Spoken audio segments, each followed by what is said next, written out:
सबसे पहले देवभूमि उत्तराखंड के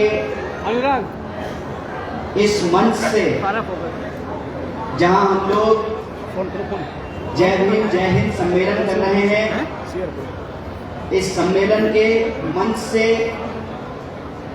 हम बिपिन रावत जी को श्रद्धांजलि व्यक्त करना चाहते हैं। और ये श्रद्धांजलि हम इसलिए यहाँ से देना चाहते हैं कि मैं ऐसे परिवार से आता हूँ जिसमें दर्जन से ज्यादा लोग फौज की नौकरी करते हैं। आपने जब कहा कि मैं मिलिट्री साइंस का टीचर रहा हूँ, यहाँ पर एक्स सर्विसमैन हैं और बिना टोपी पहने हुए सैल्यूट नहीं करना चाहिए, तो मुझे अपने परिवार के लोग जो देश की सेवा करते हैं उनके डेडिकेशन का याद आया। और मुझे याद आया कि इस मिट्टी से सबसे ज्यादा लोग मिलिट्री सर्विस में जाते हैं, देश की सेवा करते हैं। और ये मिट्टी है शहीदों की, क्रांतिकारियों की, सामाजिक कार्यकर्ताओं की। इसलिए इस मिट्टी को नमन करते हुए सीधे आप लोगों से मैं दो चार बात करूंगा। उससे पूर्व मैं आदरणीय सम्मानित मंच से हाथ जोड़ करके माफी मांगता हूं, क्योंकि मुझे औपचारिकताएं बिल्कुल पसंद नहीं है। और जितने भी वक्ता आए हैं, सारे वक्ताओं ने कागज पर नाम लिख लिख कर लोगों पर सम्मानित किया है कि कोई छूट न जाए। तो मेरे ख्याल से इतना सम्मान काफी है ना? इतना सम्मान काफी है, क्योंकि ज्यादा सम्मान हो जाएगा ना तो ज्यादा चीनी खाने से जैसे डायबिटीज हो जाता है, उसे ज्यादा सम्मान से भी समस्या हो जाती है। इसीलिए मैं इकट्ठे आप सब लोगों को प्रणाम कर लेता हूं। और आप सब जो सामने बैठे हुए हैं, मैं आपसे आज के कार्यक्रम की प्रासंगिकता, इसकी जरूरत और उत्तराखंड में डॉक्टर बाबा साहब भीमराव अंबेडकर के विचारों को याद करने की क्या आवश्यकता है, उस पर दो चार बात रखूंगा। सबसे पहले तो हमारे प्रदेश अध्यक्ष जी ने एक चीज का जिक्र किया कि आजकल कांग्रेस के खिलाफ लोगों को भड़काया जाता है। सरफरोशी की तमन्ना अब हमारे दिल में है, देखना है जोर कितना बाजी। अब तेरी हिम्मत की चर्चा, अब तेरी हिम्मत की चर्चा गैर के महफिल में। कितना बेहतरीन बात है कि कांग्रेस पार्टी लगातार हार रही है, तब भी इनको जीतने के लिए कांग्रेस पार्टी को गाली देना जरूरी है, क्योंकि उसके बिना ये जीत नहीं पा रही है। कितना मजेदार है कि 3 बार का प्रधानमंत्री ये कह रहा है कि मैं नेहरू जी की वजह से काम नहीं कर पा रहा हूं। तो डॉक्टर बाबा साहब भीमराव अंबेडकर को लेकर के भी अक्सर कहते हैं कि कांग्रेस पार्टी ने इनको भारत रत्न क्यों नहीं दिया। ये तो वही बात हो गया ना कि बिहार के मुख्यमंत्री नीतीश कुमार ने कहा कि मुख्यमंत्री नहीं लिए, अब हमको राज्यसभा जाने का मन कर रहा है। अरे कांग्रेस पार्टी अंग्रेजों के खिलाफ संघर्ष की, और देश में जब संविधान सभा का निर्माण हुआ तो डॉक्टर बाबा साहब भीमराव अंबेडकर उसके अध्यक्ष बने, ड्राफ्टिंग कमेटी के अध्यक्ष बने। ये जो संविधान है, इस संविधान को लिखने का काम डॉक्टर बाबा साहब भीमराव अंबेडकर ने कांग्रेस के सहयोग से ही किया है। इसीलिए हमको इसका प्रमाण नहीं चाहिए कि हम अंबेडकरवादी हैं कि नहीं है। हमको इसका प्रमाण नहीं चाहिए, और खास करके उनसे तो बिल्कुल नहीं चाहिए जो आजकल नए नए देशभक्त बन करके घूम रहे हैं। बताइए, हम अपने माँ बाप से कहें कि प्रमाणित कीजिए कि आप हमारे बाप हैं कि नहीं है, ये वही बात हो गया ना। कोई कांग्रेस से अगर देशभक्त होने का प्रमाण मांगता है, इसका मतलब वो अपने माँ बाप से उसके माँ बाप होने का प्रमाण पत्र मांग रहा है। अब मम्मी कैसे बताएंगे कि यही तुम्हारे पापा हैं? बताइए, कांग्रेस पार्टी जो अंग्रेजों से लड़ी, कांग्रेस पार्टी जिसने ये संविधान बनाया, कांग्रेस पार्टी ड्राफ्टिंग कमेटी के अध्यक्ष बने डॉक्टर बाबा साहब भीमराव अंबेडकर, उस संविधान को लागू किया। और उसी संविधान की ये ताकत है कि भले हम लोग मंच पर बैठे हुए हैं, युवा हो कि बूढ़ा हो, हम उस डिबेट में नहीं जा रहे हैं। नेता प्रतिपक्ष ने कहा रावत जी के बारे में, हम कह रहे हैं कि युवा हो कि बूढ़ा हो, हेलीकॉप्टर पे चलते हो कि पैदल चलते हो, मोटरसाइकिल से चलते हो, झोपड़ी में रहते हो, महल में रहते हो, सबको बराबरी का अधिकार डॉक्टर बाबा साहब भीमराव अंबेडकर ने इस संविधान के माध्यम से दिया है। इसीलिए नया नया जो लोग देशभक्ति का चूरन चाट करके और कांग्रेस से प्रमाण पत्र मांग रहे हैं, उनसे मैं सिर्फ एक सवाल पूछता हूं। अच्छा तो एक बात बताओ, तुम इतने बड़े देशभक्त हो और गोडसे को भगवान मानते हो, तो एक सवाल का जवाब दे दो। गोडसे के पास बंदूक थी और कहते हो कि वीर भी था, तुम्हारे हिसाब से, हमारे हिसाब से कायर था, तुम्हारे हिसाब से वीर था, तो गोडसे ने जिन्ना को क्यों नहीं गोली मार दी? बोलो, गांधी को क्यों गोली मार दी? गोडसे ने सॉन्डर्स को गोली क्यों नहीं मारा? गोडसे ने किसी अंग्रेज अफसर को गोली क्यों नहीं मारा? भगत सिंह और उनके साथियों ने सॉन्डर्स को गोली मारी। ये उधम सिंह नगर जिला है ना, उधम सिंह वहां जाकर के, ब्रिटेन जाकर के, लंदन जाकर के जनरल डायर को गोली मार दी, सावरकर ने गोली क्यों नहीं मार दिया? देखो कहते हैं ना कि ऐसे इस पे हम खड़ा होकर के कहें कि हमारा हाइट जो है वो 18 फुट है, तो हमारे कहने से नहीं हो जाएगा, लोग हम पे हंसेगा, कहेगा नीचे तो देख लो कहां खड़े हो। क्या है ना कि झूठ अगर बार बार बोला जाए तो कई बार लगने लगता है कि सच है, लेकिन थोड़ा दिन जब आप पहले इस्तेमाल कर लेंगे तो आपको विश्वास हो जाएगा कि झूठ झूठ होता है, सच सच होता है। बोल देने से झूठ सच नहीं हो जाएगा। प्रचार देख करके अगर दीपिका पादुकोण ने कहा कि फेयर एंड लवली लगा लो, तो आप लगा लेंगे, लेकिन एक बार, दो बार, तीन बार लगा लेने से आपको समझ में आ जाएगा कि फेयर एंड लवली लगाने से मुंह गोरा नहीं होता है।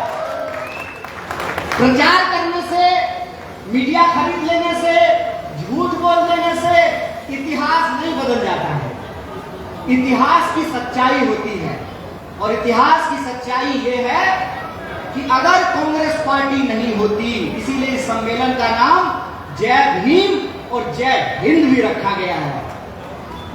अगर कांग्रेस पार्टी नहीं होती, अगर अंग्रेजों के खिलाफ देश के तमाम लोग, और जब हम देश कहते हैं तो देश का मतलब सिर्फ प्रधानमंत्री नहीं होता है, देश का मतलब सिर्फ राष्ट्रपति या मुख्यमंत्री नहीं होता है, देश का मतलब देश में रहने वाले लोग, और देश में रहने वाले लोग मतलब देश के किसान, देश के मजदूर, देश की महिलाएं, देश के पुरुष, देश के नौजवान, देश के भीतर दुकानदारी करने वाले, बिजनेस करने वाले, नौकरी करने वाले, सेना में अपनी सेवा देने वाले, सरकारी गैर सरकारी, वो तमाम लोग जिनका पोस्टर पे नहीं फोटो आता है, पेट्रोल पंप पर सिर्फ प्रधानमंत्री का फोटो लगा रहता है, इसका मतलब ये थोड़ी है कि सिर्फ प्रधानमंत्री देश होते हैं। देश वो भी होते हैं जिनका कोई फोटो नहीं होता है, देश वो भी होते हैं जिनका कोई रील नहीं बनाया जाता है, देश के लोग वो भी हैं कि अगर वो अनाज ना उगाएं तो आपका पेट नहीं भरे। बताइए, प्रधानमंत्री कहते हैं कि 20,000 रुपए किलो खरीद करके मशरूम खाते हैं, तो प्रधानमंत्री जी मशरूम को कोई किसान उगाता है ना, वो ब्लूटूथ से डाउनलोड नहीं होता है। तो देश के किसान, देश के मजदूर, देश के कर्मचारी, बताइए अगर रेलवे का कर्मचारी लाइन में हथौड़ा लेकर के लाइन को ठीक नहीं करे, पटरी ठीक नहीं करे, तो रेल चलेगी? अगर अस्पताल में स्वीपर जाकर के बाथरूम साफ नहीं करेगा, फ्लोर साफ नहीं करेगा, तो डॉक्टर बहुत अच्छा दवाई दे दिया है, लेकिन बाथरूम साफ नहीं होगा तो इन्फेक्शन हो जाएगा और उस मरीज का इलाज नहीं हो पाएगा। समाज में, देश में हर चीज इंपॉर्टेंट होता है। जैसे गाड़ी में हर चीज इंपॉर्टेंट होती है, गाड़ी में जितना इंपॉर्टेंट क्लच है उतना इंपॉर्टेंट ब्रेक है, जितना इंपॉर्टेंट एक्सीलेटर है उतना इंपॉर्टेंट हॉर्न है, उतना ही इंपॉर्टेंट आईना है, उतना इंपॉर्टेंट इंजन है, उतना इंपॉर्टेंट स्टीयरिंग है, उतना इंपॉर्टेंट चक्का है। हमारे शरीर में अगर हम ये कहें कि नाक इंपॉर्टेंट है और पांव इंपॉर्टेंट नहीं है, तो ऐसा करो, पैर काट करके फेंक दो। और जब खाना खाते हैं तो खाने से जो प्रोटीन मिलता है वो नाक में भी पहुंचता है और पांव में भी पहुंचता है। अब नाक किसी दिन कहने लगे पांव से कि हम तुमसे ऊंचा है क्योंकि हम तुमसे ऊपर हैं, तो पांव कहेगा ठीक है हम तुम्हारा साथ छेद छोड़ देते हैं, देखते हैं तुम कितना देर ऊपर टिके रह सकते हो। बिना नींव के कोई इमारत खड़ी नहीं होती है। कोई गुंबद अगर चमक रहा है मतलब कोई ईंट नींव में पड़ी हुई है, तभी गुंबद चमक रहा है। आजकल यह परिपाटी बनती जा रही है। परिपाटी ये है कि नारा देश का और काम दोस्त का। नारा देश का, संपत्ति देश की और तिजोरी दोस्त का। नारा देश हित का और काम दोस्त हित का। नारा कि सबसे मजबूत प्रधानमंत्री होने का और सच्चाई सरेंडर नहीं मिल रहा है। अभी हमको कोई बताया कि सरेंडर जी उत्तराखंड आने वाले हैं, तो हमने कहा कि चुनाव आने वाला है लगता है, क्योंकि वो वहीं जाते हैं जहां जहां चुनाव होना होता है। तो पता चला कि उत्तराखंड आ रहे हैं। तो देहरादून में बहुत सारे दीवार में एकदम ताजा पेंटिंग हो रहा है। हम बोले देश का प्रधानमंत्री रील बनाने के लिए कितना खर्चा करता है बताइए। प्रधानमंत्री रील बनाए इसके लिए 5 साल उत्तराखंड की दीवार ये बंद हो गया है।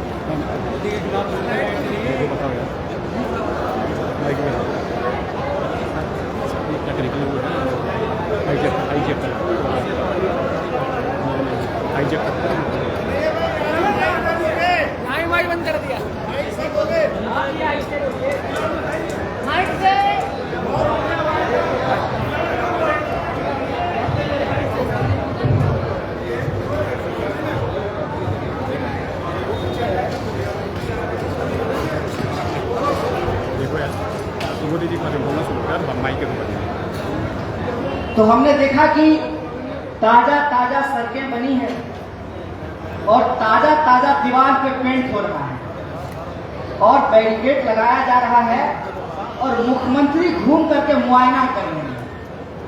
हम बोले मुख्यमंत्री का अब यही काम बचा है। क्यों? क्योंकि मुख्यमंत्री जब जनता से चुन करके आते हैं तो मुख्यमंत्री की अपनी ताकत होती है। प्रधानमंत्री सरेंडर करते हैं इजराइल के सामने और प्रदेश के मुख्यमंत्री सरेंडर करते हैं सरेंडर जी के सामने, तो डबल सरेंडर है। और ये मुख्यमंत्री बन कैसे रहे हैं? तो बीजेपी क्या करती है ना, पता लगाती है कि सबसे बड़ा चापलूस कौन है और उस चापलूस का नाम लिखती है 1 2 3 3 पर्ची बनाती है। ठीक है,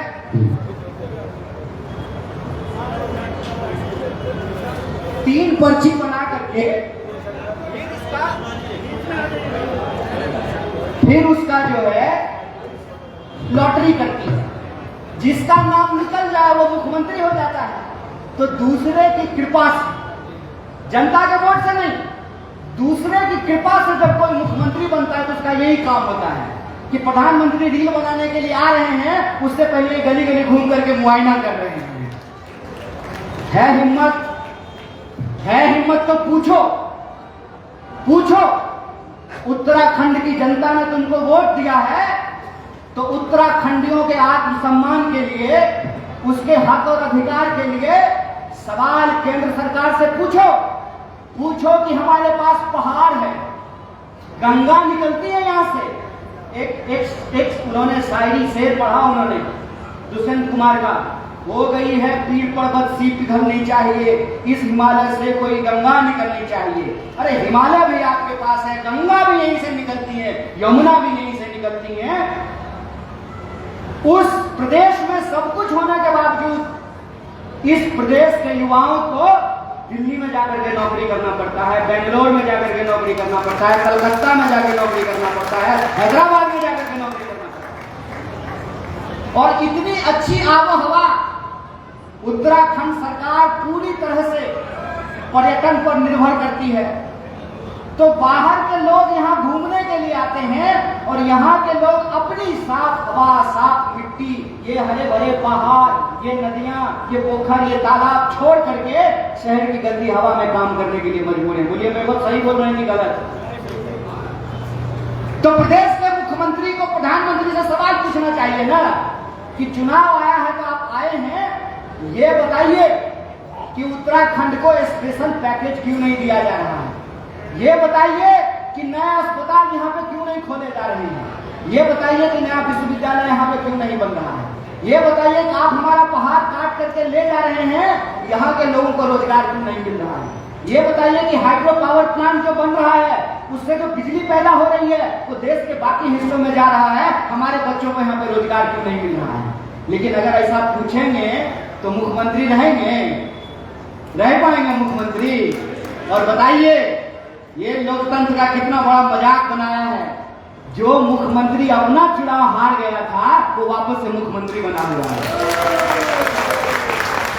इसीलिए जब आज हम जय भीम जय हिंद सम्मेलन कर रहे हैं तो इस सम्मेलन का एक उद्देश्य है।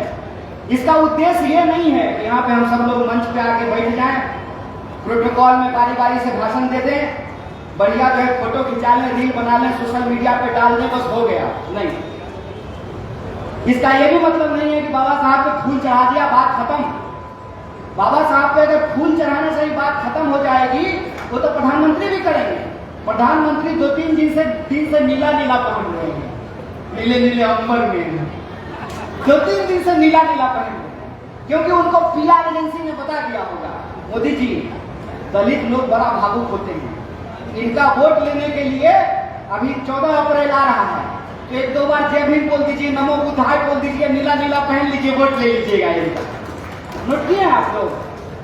साल भर भगवा भगवा पहनते हैं, अभी 14 अप्रैल आ रहा है तो नीला नीला पहन रहे हैं। ये बूढ़ा बहुत कलाकार है, लीडर नहीं है, ये लीडर नहीं है, बहुत बड़ा एक्टर है। बताए आपको हम लोगों को ऑस्कर से डिमांड करना चाहिए कि हमारे सिनेमा को तो ऑस्कर नहीं मिल रहा है, हमारे प्रधानमंत्री को ही ऑस्कर दे दीजिए, सबसे बड़ा कलाकार है। और देखिए कितना बड़ा कलाकार है, कल आएगा इसको देखने जाइएगा, वो ये नहीं देखेगा कि जनता है कि नहीं है, कैमरा है कि नहीं है, ये देखेगा। मैं कहता हूं क्या डॉक्टर बाबा साहब भीमराव अंबेडकर ने, अशफाक उल्लाह खान ने, शहीद आजम भगत सिंह ने, महात्मा गांधी ने, सुभाष चंद्र बोस ने, सरदार पटेल ने, पंडित जवाहरलाल नेहरू ने, तमाम जो हमारे देश के लोग रहे हैं, उन्होंने शहादत, बलिदान, कुर्बानी इसीलिए दी थी कि एक दिन लोकतंत्र को तमाशा बना दिया जाए, एक दिन इस संविधान का मजाक बना दिया जाए, एक दिन जो हमको वोट का अधिकार मिला है, जो सबसे बड़ा ताकत का अधिकार होता है। कहते हैं अगर वोट का अधिकार नहीं होता तो छोट का अधिकार नहीं बन पाता। अगर वोट का अधिकार नहीं होता तो आपको लगता है कि 5 साल में एक बार ही सही प्रधानमंत्री का रोड शो होता देहरादून में? बिल्कुल नहीं होता। फिर प्रधानमंत्री के दोस्त आते देहरादून, प्रधानमंत्री के दोस्त आते, बिजनेसमैन दोस्त आते और यहाँ का पहाड़ काट करके ले जाते, यहाँ का खनिज संपदा चुरा करके ले जाते, यहाँ का पानी बोतलों में भर करके ले जाते, लेकिन कोई नेता आपके दरवाजे पे नहीं आता। ये वोट का अधिकार है कि नेता आपके दरवाजे पे हाथ जोड़ करके खड़ा होता है, आपकी बस्तियों में आता है। जिस बस्ती में 5 साल में उसके नाली के ऊपर ढक्कन नहीं पड़ा है, वहां लाख लाख करोड़ करोड़ की गाड़ियां आती है। ये वोट का अधिकार है कि नेता आपको पूछता है। इसीलिए डॉक्टर बाबा साहब भीमराव अंबेडकर को याद करने का मतलब, डॉक्टर बाबा साहब भीमराव अंबेडकर के लिए जय भीम बोलने का मतलब, डॉक्टर बाबा साहब भीमराव अंबेडकर के बनाए हुए संविधान की रक्षा करने का संकल्प है। सिर्फ फूल चढ़ाने से काम नहीं होगा, जो संविधान विरोधी ताकतें हैं उसको मुकम्मल जवाब देना पड़ेगा और उनको ये कहना पड़ेगा कि वोट का अधिकार हमारा जन्मसिद्ध अधिकार है, ये अधिकार हम तुमको छीनने नहीं देंगे। इसीलिए आप सब जिस जय भीम जय हिंद सम्मेलन में आए हैं, मैं आप तमाम लोगों से और हमारी आवाज जहां तक पहुंच रही है, आपसे मैं ये गुजारिश करना चाहता हूं कि देश एक गंभीर संकट से गुजर रहा है। देश का गंभीर संकट यह है कि कुछ मुट्ठी भर ताकतवर लोगों ने इस देश में लोकतंत्र को अपने पॉकेट में गिरवी रखने का काम किया है। इस देश की मीडिया खरीदी है, बुरा मत मानिएगा, बिल्कुल बुरा बनने वाली बात नहीं है। ये हम तकलीफ से ये बात बोलते हैं, हम दुख से ये बात बोलते हैं, आपको अपमानित करने के लिए बात नहीं बोलते हैं। हमको दुख होता है, हमको तकलीफ होता है कि हमारा टीवी है, हम रिचार्ज कराए हैं, हम खरीद करके लाए हैं, लेकिन उसी टीवी पर 24 घंटे में एक बार भी हमारा मुद्दा नहीं दिखाया जाता है। एक बार भी ये नहीं बताया जाता है कि देश के किसान आत्महत्या कर रहे हैं, एक बार भी नहीं बताया जाता है कि देश के जवान आत्महत्या कर रहे हैं, एक बार भी नहीं दिखाया जाता है कि देश की बेटियां सुरक्षित नहीं हैं, उनके साथ बलात्कार किया जा रहा है। आपने देखा यही उत्तराखंड की भूमि का मामला है ना, अंकिता भंडारी के केस को किस तरीके से दबाने का काम किया गया है, यही का मामला है। आए दिन देहरादून जो सबसे शांति का जगह हुआ करता था, लोग रिटायर्ड होकर के इस शहर में रहना चाहते थे। जो आर्मी के रिटायर्ड लोग होते थे, अलग अलग डिपार्टमेंट में काम करने वाले लोग होते थे, वो देहरादून में इसलिए घर बनाते थे, कहते थे पहाड़ की तराई में बड़ी शांति है। आज देहरादून की हालत क्या कर दी गई है, आए दिन गोलियां चलती है, गुंडागर्दी बढ़ता जा रहा है, चारों तरफ जमीन माफिया घूम रहा है, जबरदस्ती अगर उनको आपकी जमीन आपका घर पसंद आ गया तो जबरदस्ती आपसे रजिस्ट्री करा लेगा, आपको डराएगा, आपको धमकाएगा, आपके परिवार के लोग बाजार में चलने से घबराएंगे। और ये किस बात का कहते हैं देश हित, ये देश हित नहीं कर रहे हैं, ये मुट्ठी भर दोस्तों का हित कर रहे हैं। मुझे बता दीजिए देश हित का मतलब ये होता है कि आप हर डिपार्टमेंट में भ्रष्टाचार आज चरम पर है, कोई ऐसा डिपार्टमेंट नहीं है, कोई ऐसा डिपार्टमेंट नहीं है कि जहां बिना कट कमीशन का काम होता हो। आपको अपनी जमीन पे अपना घर बनाना है, बिना घूस दिए नक्शा पास नहीं होगा। बोलिए गलत बोल रहे हैं कि सही? सही बोल रहे हैं ना? कहीं भी चले जाइए, कहीं भी कोई डिपार्टमेंट हो, बिना घूस दिए लोगों का काम नहीं होता है। तो डॉक्टर बाबा साहब भीमराव अंबेडकर को याद करने का क्या मतलब है? डॉक्टर बाबा साहब भीमराव अंबेडकर को याद करने का यह मतलब है कि यह देश हमारा भी है, इस देश की संपत्ति पर हमारा भी अधिकार है, इस देश के रिसोर्स पर हमारा भी अधिकार है, और इस देश के संविधान ने हमको बराबरी का अधिकार दिया है। और वो बराबरी का अधिकार ये है कि हमको भी काम करने का अधिकार मिले, हमको भी रोजगार का अधिकार मिले, हमको भी भागीदारी मिले। अरे खाली वोट देने का अधिकार, चुनाव लड़ने का भी तो अधिकार होना चाहिए। आज हालत ये है कि अगर आपके पास दौलत नहीं है, अगर आपके माँ बाप ने चोरी बेईमानी से पैसा जमा नहीं किया है, तो आपको टिकट नहीं मिलेगा। और टिकट अगर मिल जाएगा तो आपके पास पैसा नहीं होगा कि आप शराब बांट सकें, आप बड़ी बड़ी गाड़ियां ला सकें, आप बड़ा बड़ा टेंट और पंडाल लगा सकें, आप दावत दे सकें, आप जागरण करा सकें। अगर आप पैसा नहीं कराएंगे तो आप चुनाव नहीं जीत पाएंगे। तो पहले तो लड़ने का, चुनाव लड़ने का अधिकार सीमित कर दिया, और आज वोट देने का, चुनने का अधिकार भी हमसे सीमित किया जा रहा है, हमसे छीना जा रहा है। इसीलिए जय भीम जय हिंद सम्मेलन का सबसे बड़ा उद्देश्य ये है कि हमको लोकतंत्र की व्यवस्था को बचा करके रखना पड़ेगा, हमको वोट की व्यवस्था को बचा करके रखना पड़ेगा, और नेताओं को अकाउंटेबल बनाना पड़ेगा। नेताओं से ये पूछना पड़ेगा कि 5 साल के लिए तुमको वोट दिए थे, अगर तुमने जनता का काम नहीं किया, अगर तुमने अपने किए हुए वादों को पूरा नहीं किया, तो अब तुमको गद्दी पे रहने का कोई अधिकार नहीं था। जिस उंगली से बटन दबा करके तुमको चुने थे, उसी उंगली से कान पकड़ करके तुमको गद्दी से नीचे लेकर के आएंगे। ये हमको जनता को बताना पड़ेगा इन नेताओं को। इसीलिए संविधान की व्यवस्था रहनी जरूरी है कि संविधान की व्यवस्था रहेगी तो गरीब का बच्चा भी पढ़ पाएगा, संविधान की व्यवस्था रहेगी तो हमको भी वोट देने का अधिकार होगा, संविधान की व्यवस्था रहेगी तो हमारा भी इलाज होगा, संविधान की व्यवस्था रहेगी तो हम भी आत्मसम्मान से सर उठा करके सड़कों पे चल पाएंगे, संविधान की व्यवस्था रहेगी तो महिला और पुरुष बराबर रहेंगे, संविधान की व्यवस्था रहेगी तो उत्तराखंड के लोगों का अधिकार सुरक्षित रहेगा। इसलिए मैं आप सबसे निवेदन करने के लिए आया हूँ कि हम जब डॉक्टर बाबा साहब भीमराव अंबेडकर को याद करते हैं तो इसको याद करने का मतलब ये है कि हम ये संकल्प लेते हैं कि हम मर जाएंगे, मिट जाएंगे, लेकिन इस संविधान को मिटने नहीं देंगे, इस लोकतंत्र को मिटने नहीं देंगे। बोलिए संकल्पित होते हैं नहीं होते हैं? संविधान बचाना है ना, लोकतंत्र कायम रखनी है ना, लोकतंत्र कायम रखनी है। तो आखिरी बात बोल करके मैं अपनी बात को खत्म करूंगा। देखिए, कोई भी व्यवस्था तभी तक सुचारू रूप से चलती है जब उस व्यवस्था में सबकी भागीदारी सुनिश्चित होती है। नेता भी ईमानदारी से काम नहीं करेंगे अगर जनता उनके ऊपर नियंत्रण नहीं रखेगी। और जब हम जनता बोलते हैं तो जनता मतलब इस भूभाग में रहने वाले वो सारे लोग। और कांग्रेस पार्टी सबकी भागीदारी को लेकर के सीरियस है। और हमको कहने की जरूरत नहीं है, आप सब लोगों को मालूम है कि उत्तरांचल नाम रखा गया था इस प्रदेश का, उत्तरांचल। इसको उत्तराखंड किसने बनाया? इसको उत्तराखंड कांग्रेस पार्टी ने बनाया। यहाँ के जल जंगल जमीन पे, यहाँ के संसाधन पर पहला हक उत्तराखंड में रहने वाले लोगों का होगा। इसको सुनिश्चित किसने किया? इसको कांग्रेस पार्टी ने सुनिश्चित किया। इस देश के भीतर कश्मीर से लेकर के कन्याकुमारी तक हमारी समझदारी ये है कि भारत माता की जय का मतलब भारत में रहने वाले 140 करोड़ लोगों की जय। और 140 करोड़ लोगों की जय कब होगी? जब सबको रोजी रोजगार मिलेगा, सबको रोजगार का अधिकार मिलेगा, शिक्षा मिलेगी, लोगों के पास इलाज की व्यवस्था होगी, दवाई की व्यवस्था होगी, विकास में प्रगति में उनका भी हिस्सा होगा। उससे देश का विकास होता है। देश का विकास इससे नहीं होता है कि प्रधानमंत्री के पास चढ़ने के लिए 8,500 करोड़ का हवाई जहाज और हमारे आपके चढ़ने के लिए ट्रेन भी नहीं है। देश का विकास इससे नहीं होता है कि हम कहते हैं कि देश की इकोनॉमी 5 ट्रिलियन हो गया। अरे भाई, 5 ट्रिलियन इकोनॉमी हो गया तो 5 किलो अनाज लेने के लिए कौन लाइन में लगा हुआ, हमको जरा ये बता दो तो देश का विकास का मतलब दोस्त का विकास नहीं होता है। देश के विकास का मतलब देश में रहने वाले लोगों के विकास से होता है। इसीलिए मैं खास करके कांग्रेस के कार्यकर्ताओं को, महिला कांग्रेस, किसान कांग्रेस, NSY, यूथ कांग्रेस, सेवा दल, आप तमाम कार्यकर्ताओं को मैं एक बात कहना चाहता हूं, इनके प्रोपेगेंडा से डरने की जरूरत नहीं है।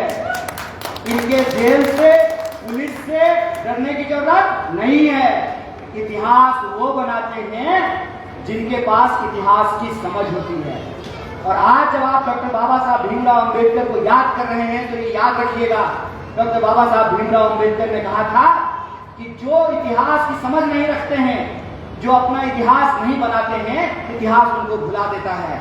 तो आप कांग्रेसियों का इतिहास अंग्रेजों से लड़ने का इतिहास है, इन भाजपाइयों का इतिहास अंग्रेजों के साथ चापलूसी करने का इतिहास है। इस बात को याद रखिएगा, इस बात को याद रखिएगा कि आप उस विरासत से हैं कि गोली हमने उठाई, बंदूक हमने उठाई तो वो गोली हमने अंग्रेजों पर चलाई, इन्होंने बंदूक उठाई तो वो गोली इन्होंने महात्मा पर चलाई, उस संत पे चलाया जो संत कहते थे, रघुपति राघव राजा राम, पतित पावन सीता राम, ईश्वर अल्लाह तेरो नाम, सबको सन्मति दे भगवान। जो सबकी सन्मति मांगता था, ये उन्होंने इनके ऊपर गोली चलाई।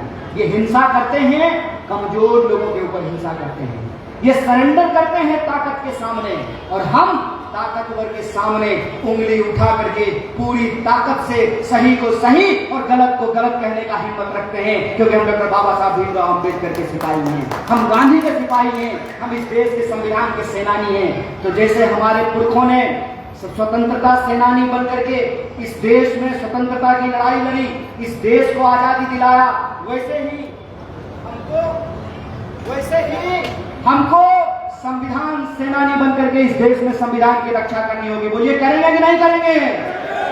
अगर आप तैयार हैं करने के लिए तो याद रखिएगा, इस देश को अंधविश्वास की नहीं, साइंटिफिक टेम्पर की जरूरत है। इस देश को बराबरी की जरूरत है, इस देश को समता और बराबरी की आवश्यकता है, इस देश को एकता और मोहब्बत की आवश्यकता है। जो लोग दंगे फैलाते हैं, जो नफरत फैलाते हैं, समाज को बांटने का काम करते हैं, उनके बारे में सिर्फ आखिरी बात कहना चाहता हूं। ये देव की भूमि उत्तराखंड है। ये नया नियम कानून बोल करके उत्तराखंड के लोगों को आपस में लड़ाने का काम करते हैं। कभी पहाड़ी गैर पहाड़ी करते हैं, कभी हिंदू मुसलमान करते हैं, तो मैं कहता हूं इनके जाल में फंसने की जरूरत नहीं है। हमारा जन्म मिथिला में हुआ है। मिथिला माता जानकी की धरती है, माता जानकी की भूमि है।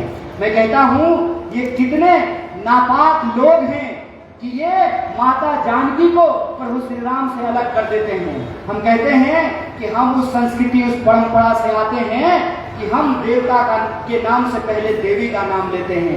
रघुपति राघव राजा राम में हम बिना जानकी के राम का नाम पूरा नहीं होता है। ये जो लोग सीता जी और राम जी को अलग कर सकते हैं, वो इंसान को क्या छोड़ेंगे। वो गाना है ना, देख तेरे संसार की हालत क्या हो गई भगवान, कितना बदल गया है इंसान। ये तो वो लोग हैं जो इंसान को आपस में बांटते हैं, तो ये भगवान को आपस में बांटने वाले लोग हैं, इंसान को आपस में बांटने वाले लोग हैं, हम जोड़ने वाले लोग हैं। हमको उत्तराखंड की एक एक आवाम को जोड़ करके रखना है, हमको इस देश को जोड़ करके रखना है, और हम जोड़ने का काम मोहब्बत से करेंगे, एकता और बराबरी से करेंगे। और उत्तराखंड के जो लोग हैं उनके हक अधिकार को लड़ने को लेकर के कांग्रेस पार्टी संकल्पित है। बोलिए है कि नहीं है? मंच पे आप सब लोग बहुत सम्मान लिए हैं, तो एक बार संकल्प भी ले लीजिए, उत्तराखंड को भाजपा से बचाने का संघर्ष होगा कि नहीं होगा? संविधान विरोधी ताकतों से संविधान को बचाया जाएगा कि नहीं बचाया जाएगा? और बचाया जाएगा तो एक बार आप हमारे साथ इस नारे को बुलंद कीजिएगा, जय जय जय जय जय भीम, जय जय जय जय जय भीम, जय जय गांधी जय भीम, जय सुभाष जय भीम, जय पटेल जय भीम, जय जय फूले जय भीम। बहुत बहुत शुक्रिया, बहुत बहुत धन्यवाद। जय भीम, जय हिंद।